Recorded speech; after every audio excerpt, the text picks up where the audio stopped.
I was actually going to direct this to Dimitri, which is we know, based on what we've seen over these many weeks, that Alan Jackson and Pat Dixon are going to be very prepared for a cross-examination of this witness.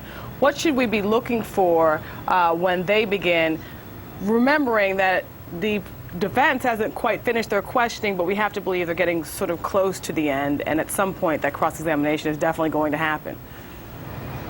Well, I think one of the things they're going to explore is the bias of this doctor. And while I know that we've talked about the fact that he's testified before for the defense and the prosecution, here he's been hired by the defense, and I'm sure he's been paid substantial funds to testify and examine the evidence in this case and consult and cooperate with the defense. So clearly his bias is going to be examined. Now, one of the things he says is this is objective scientific evidence, but really he's a witness. His opinions are subjective, so he's putting a subjective spin on what he calls objective evidence, and that subjective spin, prosecutors are going to argue and are going to examine the cross-examination, is affected by the bias that he has, that he is here on the witness stand to help the defense, and his opinions are in fact colored by that bias. So this objective evidence is really just his subjective opinion.